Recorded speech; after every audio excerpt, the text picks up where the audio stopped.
चलिए गाइस, हम आगे बढ़ते हैं और पढ़ लेते हैं कि फर्टिलाइजेशन क्या होता है। स्टूडेंट्स, फर्टिलाइजेशन को समझने के लिए आपको समझना होगा कि जो स्पर्म और ओवम है ये दोनों आपस में यूनाइट करते हैं, मिलते हैं, ठीक है, ये याद रखना है बस, और फर्टिलाइजेशन खत्म। देखो यहाँ पर क्या लिखा हुआ है, fusion of sperm and ovum, ठीक है, it is the fusion of sperm and ovum. Sperm और ओवम का जो फ्यूजन है वही फर्टिलाइजेशन है, यानी कि फर्टिलाइजेशन वो प्रोसेस है जिसमें स्पर्म का और ओवम का फ्यूजन होता है। फ्यूजन यानी कि मिलन होता है। Got it. अब यहां पर देखो, during fertilization nucleus of sperm, fertilization के दौरान स्पर्म का nucleus and egg fuse to form a single cell zygote, egg यानी कि ओवम। फर्टिलाइजेशन के दौरान स्पर्म का न्यूक्लियस और एग यानी कि ओवम, इन दोनों का न्यूक्लियस आपस में मिल जाता है और बना लेता है एक सिंगल सेल, बना लेता है एक सिंगल सेल जिसको बोलते हैं जाइगोट, ठीक है। This is called fertilization. तो आपको फर्टिलाइजेशन के बारे में अगर कुछ पूछता है तो आपको ये लिखकर आना पड़ेगा। अब यहाँ पर बात आती है कि जाइगोट, जाइगोट क्या है, सिंगल सेल है। जाइगोट के बारे में बात आती है कि इसको एक ही वर्ड में, सिंगल वर्ड में डिफाइन कैसे किया जाए। इसको सिंगल वर्ड में बोला जाता है fertilized egg. Zygote is the fertilized egg. देखो जो ये एग था, ओवम था फीमेल की बॉडी में, जब तक स्पर्म इसके पास नहीं आया था तब तक ये अनफर्टिलाइज्ड था। जब स्पर्म इसके पास आ गया, स्पर्म का न्यूक्लियस इसके अंदर चला गया, तो हमने बोला कि अब ये फर्टिलाइज्ड हो चुका है। जैसे ही ये फर्टिलाइज्ड होगा तो बन जाएगा जाइगोट, ठीक है। और जाइगोट की जो प्लॉइडी होती है, यानी जाइगोट के पास जो नंबर ऑफ क्रोमोसोम होते हैं वो डबल होते हैं, 2n होते हैं। कितने होते हैं? 2n। So it is called diploid cell. अब आपको समझ नहीं आया होगा कि डिप्लॉयड और हैप्लॉयड क्या होता है। ये डिप्लॉयड तो बिल्कुल नहीं आया होगा नए बच्चों को। देखो होता क्या है, जो हमारी नॉर्मल बॉडी है, नॉर्मल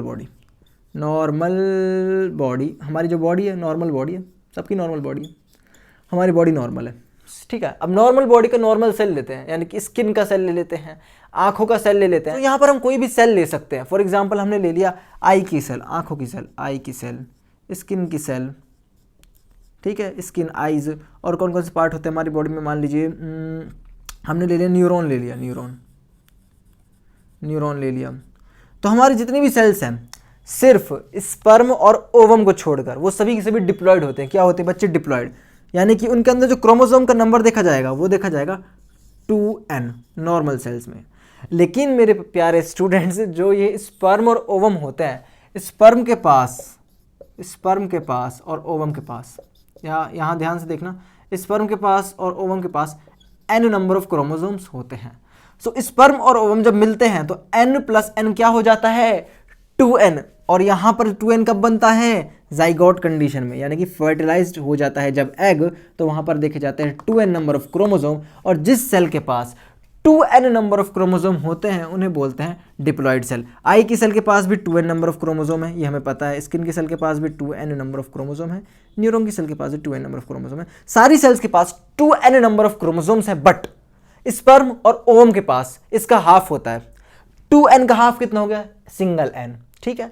तो सिंगल n या फिर n, ओनली n सेल्स किसमें देखी जाती है? n नंबर ऑफ क्रोमोसोम वाली cell. n number of chromosome वाली सेल होती है स्पर्म एंड ओवम, बस। इसके अलावा जितनी भी सेल हैं वो सभी की सभी 2n नंबर ऑफ क्रोमोसोम वाली सेल हैं। और 2n नंबर ऑफ क्रोमोसोम वाली सेल जो होती है इनको बोलते हैं डिप्लॉयड सेल। अभी आपको ये बात समझ नहीं आ रही कि 2n number of chromosome, sir क्या कह रहे हो आप, हमें समझ नहीं आया। देखो मेरे प्यारे बच्चों, ध्यान से सुनो। जो हमारा न्यूक्लियस होता है, हर सेल के अंदर न्यूक्लियस होता है। मान लीजिए आंखों की जो सेल है, आई की सेल है, उसके पास भी न्यूक्लियस है, स्किन की सेल के पास भी न्यूक्लियस है, और जो न्यूरॉन्स हैं, ब्रेन के अंदर जो सेल्स हैं, इस हमारा जो स्पाइनल कॉर्ड है उसके अंदर जो सेल्स हैं, उन सभी के अंदर न्यूक्लियस होता है। जब हम इनके न्यूक्लियस को देखते हैं तो न्यूक्लियस के अंदर, ध्यान से समझना, न्यूक्लियस के अंदर मेरे प्यारे बच्चों, न्यूक्लियस के अंदर होते हैं क्रोमोसोम। सो जब इन सेल के न्यूक्लियस को देखा जाता है तो हमने वहां पर देखा कि इन सेल के अंदर जो न्यूक्लियस था उसके अंदर जो क्रोमोसोम्स का नंबर था वो था 2n। और वास्तव में 2n का वैल्यू कितना होता है? 46 नंबर ऑफ क्रोमोसोम्स होते हैं हमारी सेल्स में। तो 2n नंबर ऑफ क्रोमोसोम्स हमारी सारी सेल्स में है। लेकिन जब हमने स्पर्म के न्यूक्लियस के अंदर उसके क्रोमोसोम्स को गिना तो वो इसका हाफ था 46 का। 46 का हाफ कितना होता है बेटा? 23। और 46 का हाफ 23 है। देखो यहाँ पर मैथ्स लगाते हैं हम, 46 है तो यहाँ पर हमारी वैल्यू आ रही थी 2n इज इक्वल टू 46। तो n इज इक्वल टू कितना आ जाएगा? n इज इक्वल टू आ जाएगा 23। तो जिनके पास n नंबर ऑफ क्रोमोसोम्स थे उनके पास एक्चुअल में 23 नंबर ऑफ क्रोमोसोम्स हैं। समझ रहे हो? 23 नंबर ऑफ क्रोमोसोम सेल्स देखे जाते हैं, स्पर्म के अंदर होते हैं 23 क्रोमोसोम्स एंड ओवम के अंदर। स्पर्म और ओवम 23 यहाँ से आएंगे फर्टिलाइजेशन के दौरान, 23 यहाँ से आएंगे, दोनों ऐड हो जाएंगे तो कितना बन जाएगा 46। इसीलिए ये सेल कैसी बन रही है, डिप्लॉयड, यानी कि 2n नंबर ऑफ क्रोमोसोम्स यहाँ पर देखे जा रहे हैं। अभी इस चीज़ को हम बाद में भी देखेंगे, अभी तो मैंने आपको एक इंट्रोडक्शन दिया है ताकि आगे आपको समझ आए कि हम कैसे करने वाले हैं। सो आई होप आपको ये सब समझ आया होगा। स्टूडेंट्स क्लियर हुआ? कोई डाउट है तो कमेंट सेक्शन में बता देना। अब हम आगे बढ़ते हैं। अब मैं अपने नोट्स देख लेता हूँ, नोट्स में से आपको मुझे क्या बताना है। हाँ, हमने ये कर लिया है। हाँ, जाइगोट हो गया, जाइगोट। इसमें थोड़ा सा आपको मैं कॉन्सेप्ट और बता देता हूँ, हल्का सा कॉन्सेप्ट यहाँ पर ध्यान से समझना, फर्टिलाइजेशन का ही है।